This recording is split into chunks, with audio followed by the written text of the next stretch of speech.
નમસ્કાર ખેડૂત મિત્રો, સરળ એફ તમારું સ્વાગત કરે છે. લઈએ કપાસ કોટન વાયદાની માહિતી અને નવી અપડેટ છે. ડેઈલી આ ચેનલના માધ્યમ દ્વારા મેળવવા માટે છે ભાગને અવશ્ય સબસ્ક્રાઇબ કરો. બીજા ખેડૂતોના ભાગ શેર કરી શકો છો વોટ્સઅપ ગ્રુપ અને ફેસબુક પેજ ઉપર, અને તમને ભાગ સારા લાગે તો ભાગને લાઈક અવશ્ય કરો, જેથી અમને તમારા તરફથી પ્રોત્સાહન મળતું રહે. કપાસની અંદર સતત 2 દિવસથી માહોલ છે આપણે નરમ જોવા મળતો હતો, પણ હવેથી આપણે એવું લાગે છે કે ફરીથી સ્થિરતા આવતી જોવા મળે છે. ઘટાડો અટકી ગયો કપાસની અંદર અને સુધારાની સાલ છે બતાવી શકે છે, કારણ કે વિદેશ વેપારની સપાટી રાત્રે 85 સેન્ટ ઉપર બંધ થતી જોવા મળી. એ પ્રમાણે સાંજે રિપોર્ટ ઘાસડીમાં હાજર બજારમાં રૂના ભાવ છે આપણે મજબૂત જોવા મળી શકે છે.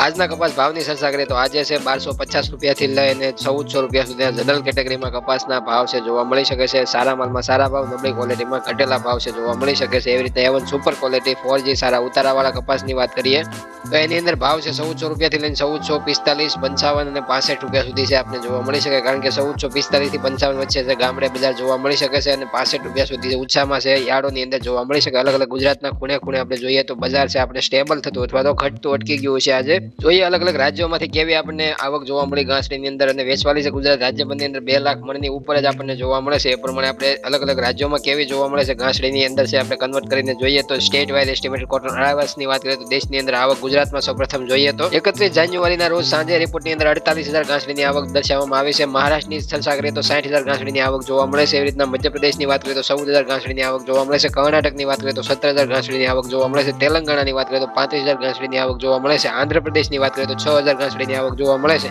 તામિલનાડુની વાત કરીએ તો 8,000 ઘાસડીની આવક જોવા મળે છે. ઓડિશાની વાત કરીએ તો 4,300 ઘાસડીની આવક જ્યાંથી આપણને જોવા મળે છે. પંજાબ, હરિયાણા, રાજસ્થાન લાઇનને મેળવીએ તો 16,500 ઘાસડીની જ્યાંથી આપણને આવક જોવા મળે છે. કુલ ઓલ ઓવર દેશની અંદર ટોટલ 31 જાન્યુઆરીના રોજ છે આપણને સાંજે 2,01,600 ઘાસડીની આવક થતી જોવા મળે છે, જે આગલા દિવસે 2,02,600 ઘાસડીની જોવા મળી હતી. એના આધારે ભારતીય બજારોમાં દબાણ બનેલું જોવા મળે છે. નહીં તો બજારમાં વિદેશ વેપારનો સપોર્ટ છે, યાનના ભાવની અંદર સુધારો છે, નહીં તો બજારમાં છે વધારો કરી શકે છે. વેપારીઓ સુધારો કરીને પણ ખરીદી કરી શકે એમ છે, પણ હાલ છે એનો ફાયદો વેપારી ઉઠાવી રહ્યા છે. પુરવઠો વધી રહ્યો છે માંગ સામે, અને જાન્યુઆરી મહિનો પૂરો થતા દેશની અંદર 1,66,09,800 ઘાસડી છે બંધાઈ ચૂકી છે. ગુજરાતની અંદર જોઈએ તો 43,64,100 ઘાસડી છે અત્યાર સુધીમાં જાન્યુઆરી પૂરો થતા છે બંધાઈ ચૂકી છે. એટલા માટે દેશની અંદર આપણે ધારણા મૂકી હતી કે જાન્યુઆરી મહિનો પૂરો થશે એટલે 55 થી 60% છે કાચા કપાસનું જીનિંગ પ્રેસિંગ થઈ ગયું હશે, અને પાછળના 8 મહિનામાં માત્ર 40% કપાસ જે કાસો અથવા તો ખેડૂતો પાસે અથવા તો જીનિંગ મિલો પાસે જોવા મળતો હશે, અને એ પ્રમાણે કામકાજ થતું હશે. માંગ છે વધતી છે છતાં પણ માલ પુરવઠો મળતો નહીં હોય એવી પણ સિચ્યુએશન પાછળથી જોવા મળી શકે છે. અને જૂન જુલાઈમાં વાવેતરમાં ઘટાડો જોવા મળશે, ત્યારે તો ઓલરેડી ભાવની અંદર છે હાલના માહોલની જે સરસાઓ જ બદલાઈ જશે અને તેજી તરફી રૂખ થઈ જશે, કારણ કે તમે ટૂંકા ટાઈમની અંદર 55 થી 60% કપાસનું જે જીનિંગ પ્રેસિંગ કરી નાખ્યું અથવા તો જે વેચવાલી કરી નાખી છે, છતાં પણ ભાવ ઉપર છે 1400 આજુબાજુની બજાર ટકેલી જોવા મળે છે, અથવા તો બજાર છે આપણને તળિયાના લેવલે અત્યારે જોવા મળે છે. એ પ્રમાણે વેચવાલીની અંદર જ્યારે ઘટાડો આવશે ત્યારે શું પરિસ્થિતિ હશે તમે વિચારી શકો છો.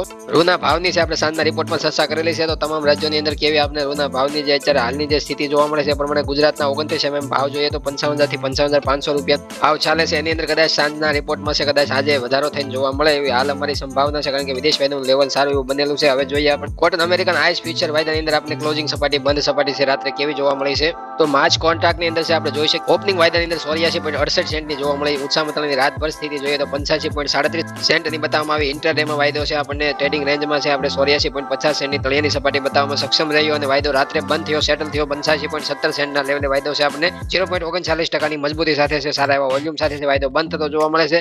માર્ચ કોન્ટ્રાક્ટની અંદર અને મે કોન્ટ્રાક્ટની અંદર છે વોલ્યુમની અંદર સુધારો જોવા મળે છે, અને આગામી સમયમાં 87 થી 87 સેન્ટ સુધીના જે અત્યારે હાલના જે લોંગ પોઝિશનમાં આપણે જોવા મળે છે આગળના કોન્ટ્રાક્ટોમાં છે આપણે ઊંચા ભાવ દર્શાવવામાં આવ્યા છે, અને એ પ્રમાણે છે સારું એવું છે. અત્યારે રોકાણ પણ એમાં બાયરની સંખ્યા વધી રહી છે, એટલે કે આગળના જે જાન્યુઆરી મે આ બધા વાયદાની અંદર છે સુધારો મોટો જોવા મળી શકે છે. હાલ તો વાયદાની સંભવિત સ્થિતિ છે આપણે એવું બતાવી રહી છે, અને આજની પણ સવારે ઓપનિંગ ધારણા છે વાયદાની અંદર સારી મૂકવામાં આવતી હતી. 85.21 સેન્ટના 0.5% સુધારા સાથે છે આપણને ધારણા મૂકવામાં આવતી હતી સવારે. જો વાયદાની સ્થિતિ આપણે 85 સેન્ટ ઉપર બનેલી જોવા મળે તો આપણે કાલના ભાગમાં પણ ચર્ચા કરી હતી કે મજબૂત સ્થિતિ આપણે ઘરેલું બજારોમાં જોવા મળે, કારણ કે વેચવાલી સામે છે અત્યારે શસ્ત્ર અથવા તો હથિયાર આપણી પાસે છે વિદેશ વેપારનો સપોર્ટ એ જ છે માત્ર ને માત્ર. બાકી તો અત્યારે હાલ વેપારીઓ અને બ્રોકરો છે ભાવ દબાવી અને ખરીદી કરવામાં તૈયાર છે, અને ખરીદીમાં છે અત્યારે યાનના ભાવની અંદર સુધારો છે, છતાં પણ ખેડૂતોને ભાવ કપાસની અંદર છે એક મણે 10 થી 15 રૂપિયાનો 2 દિવસ પહેલા ઘટાડો કરવામાં આવ્યો હતો, કારણ કે વિદેશ વેપારનો સપોર્ટ નતો અને બજારમાં પુરવઠો માંગે એટલો મળતો હતો, એટલા માટે છે એના ભાવેથી એના મન મેળેથી છે ખરીદી જોવા મળતી હતી. અમેરિકન વધારે માહિતી આપણે લઈએ તો જાન્યુઆરી 18 ના રોજ પૂરા થતા સપ્તાહમાં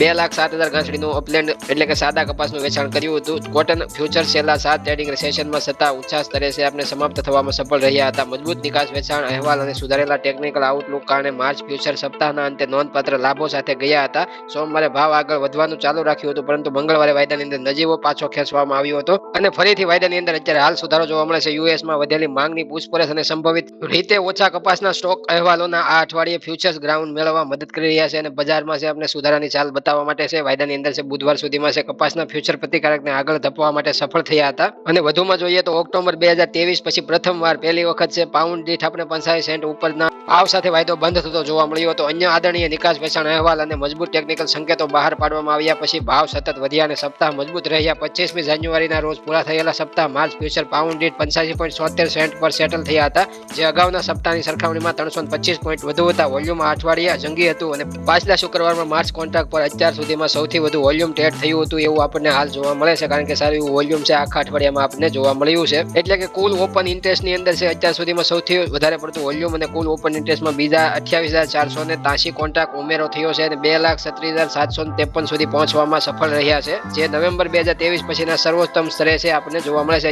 એને હજી પણ સરળ ભાષામાં ખેડૂતોને આપણે સમજાવવું હોય તો અત્યારે એમ કહી શકાય કે કપાસ ઉપર છે અમેરિકન કોટનના વાયદા ઉપર છે અત્યારે સૌની નજર મોટા બ્રોકરો, મોટા ટ્રેડરો અને મોટા ફંડોની અત્યારે હાલ ખાસ નજર અમેરિકન કોટન વાયદા ઉપર અથવા તો વિશ્વના તમામ દેશોની નજર છે અમેરિકન કોન્ટ્રાક્ટ ઉપર છે જોવા મળે છે અને એના ઉપર ભાવ છે વધઘટ આપણે વિદેશોમાં પણ જોવા મળે છે. ચાઇના હોય, અમેરિકા હોય, ભારત હોય, પણ ભારતની અંદર એટલી બધી અસર જોવા નથી મળતી, કારણ કે સ્થાનિકમાં દબાણ જોવા મળે છે. સ્થાનિક વેચવાલીનું પ્રમાણ પુરવઠો વધેલો છે, એનો ફાયદો વેપારીઓ લઈ રહ્યા છે. અને હજી પણ સરળ ભાષામાં આપણે સમજાવવું હોય તો ખેડૂતોને અત્યારે હાલની જે ડુંગળીની અંદર જે વાવણી થતી હોય અથવા તો જે ડુંગળીનું જે સોપાણ થતું હોય એમાં તમે એક રોપ તૈયાર કરતા હોય, એટલે કે બિયારણ છાંટી અને તમે છે એનો 1 થી 1.5 મહિનાનો જે રોપ તૈયાર થાય અથવા તો ડુંગળી જે તૈયાર નાની થાય છે એનો ફેર બાવણીમાં છે ઉપયોગ કરતા હોય અને બાદમાં છે તમે મેળામાલ તૈયાર કરવા માટે ડુંગળીની સોપાણ કરતા હોવ છો, તો ખાસ કરીને જ્યારે તમારું બિયારણ છાંટેલું હોય ને પછી 1 મહિનાથી 1.5 મહિનાની વચ્ચેના સમયગાળામાં છે આપણે સમજીએ તો રોપ તમારો જે તૈયાર થતો હોય એ ટાઈમમાં છે તમારા જે રોપના ભાવ નક્કી થતા હોય અથવા તો જે અલગ અલગ ખરીદનાર છે આવતા હોય છે ને ખેડૂતો છે અલગ અલગ ખેતર માટે જે વાવેતર કરવા માટે અથવા તો જે નવી સોંપવા માટે છે ખરીદી કરતા હોય છે. તો નવું સોપાણ કરવા માટે જે રોપની જે માગણી કરવામાં આવતી હોય તો એમાં વારંવાર માગણી અથવા તો પૂછપરછ વધતી હોય અથવા ગામડામાં પણ ઓછા રોપ જોવા મળતા હોય અને પૂછપરછ વધતી હોય તો ભાવ છે આપોઆપ તમારા જે કાંડાના રોપના છે આપોઆપ વધવા મળે અને ભાવની અંદર છે વધારો એ માટે થાય કારણ કે પૂછપરછ વધી અને સામે છે ક્વોન્ટિટી ઓછી જોવા મળતી હોય. આવી સ્થિતિનું નિર્માણ છે અત્યારે અમેરિકાની અંદર કપાસની જે અત્યારે હાલની ઉત્પાદન ક્ષમતા છે એ થોડી ઘટેલી છે અને જોઈએ તો આ વર્ષ પ્રમાણે છે પૂછપરછ વધારે જોવા મળે છે અને પાછું સામે વાવેતર ઘટવાના પ્રશ્નો ઉભા થઈ રહ્યા છે. એટલા માટે છે બજારને ટેકો મળી રહ્યો છે, અમેરિકન વાયદા ઉપર સપોર્ટ અને તેજી જોવા મળે છે. વારંવાર ઘરેલું કોટન MCX ની ચર્ચા કરીએ તો માર્ચ કોન્ટ્રાક્ટની અંદર છે આપણે 57,000 ના ભાવની ધારણા મૂકવામાં આવતી હતી ઘરેલું કોટન MCX ની અંદર. સાંજના ભાગમાં બંને વાયદાની માહિતી લઈને ફરી હાજર થયું. ત્યાં સુધી તમામ ખેડૂત મિત્રોને જય જવાન, જય કિસાન, જય ભારત, જય ઠાકર.